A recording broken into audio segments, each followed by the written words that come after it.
Well, aloha everybody out there in YouTube land, Facebook land. Never land in the land of the rubber band. Yeah, this chief. Well, I'm going serious rant.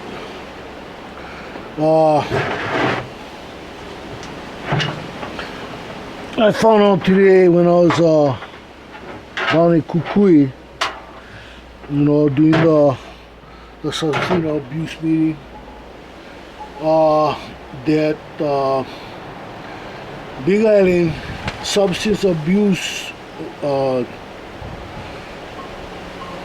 center is shutting down a men's house on this side of the island, and the men there, there's some they just got there, and they're going to be giving the news on what comes next.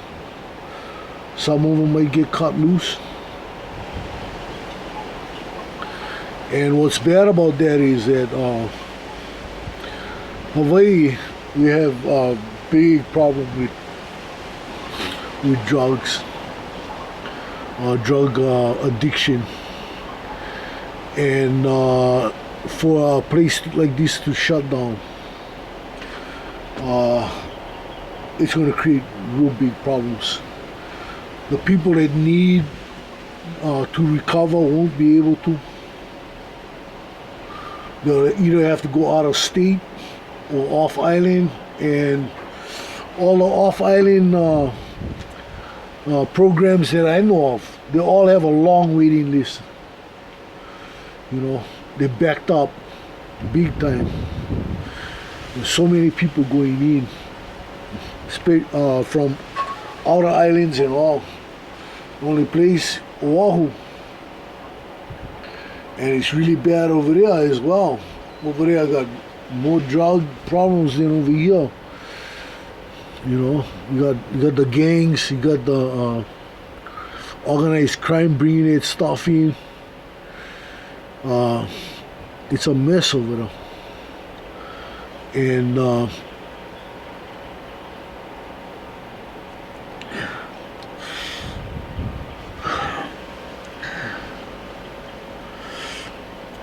I was wondering what everybody was talking about, about, oh man, all the unsurety and this and that and that and this. And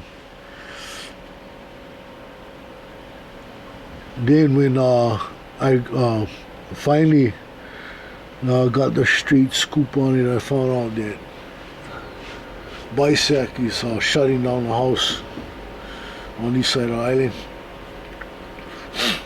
Meaning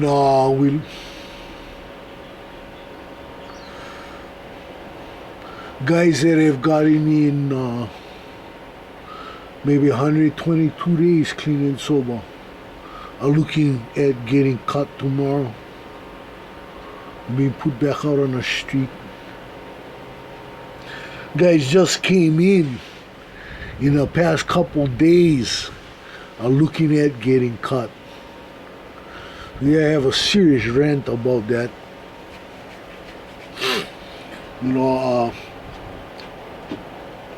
All of you guys know my story. On the 26th of this month, I come up on 14 years clean and sober. I had to have them start someplace. And when I hear about programs shutting down, it's not a good thing.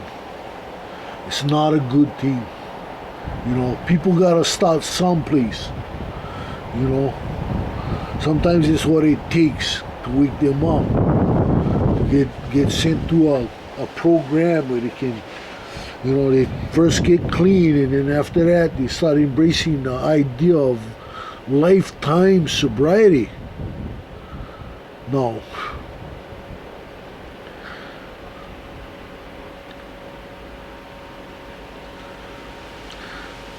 For me, it's a tragedy that some place like that would shut down. And I think a lot has to do with the financial situation. People that own, the property owners probably jacking their rent on a thing. on a building. So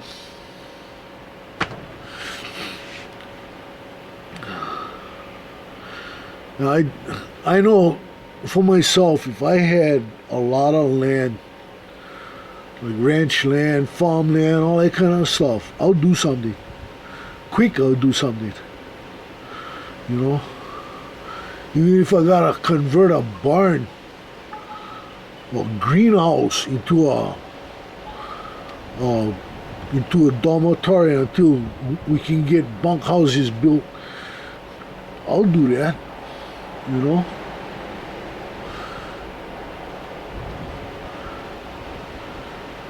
I would go with whatever these organizations can afford to pay me to open up my place.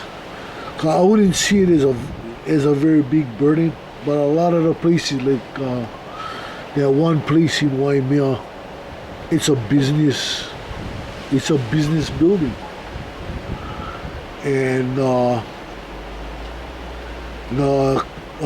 cost of living, the property taxes, everything in Waimea went up.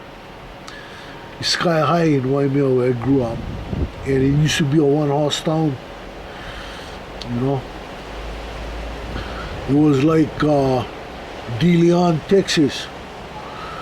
You know, if you're not careful watching, you could easily pass De Leon.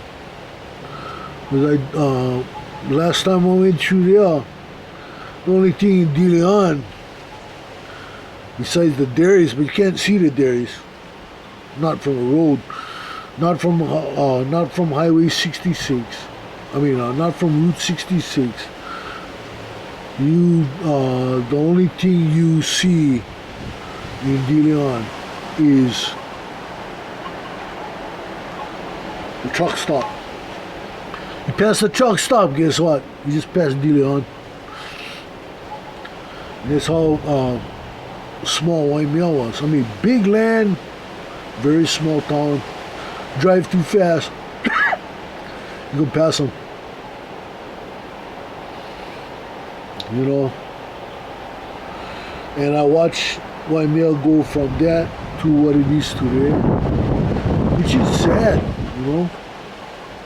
And what's sadder still is the fact that, yeah, they're talking shutting down a drug rehabilitation program. That's my rant. You know, I don't know what else to say, you know. Guys like Obama, they're so busy with all other kind of stuff, you know what I mean? And things like this, they do well for people. That actually salvage lives.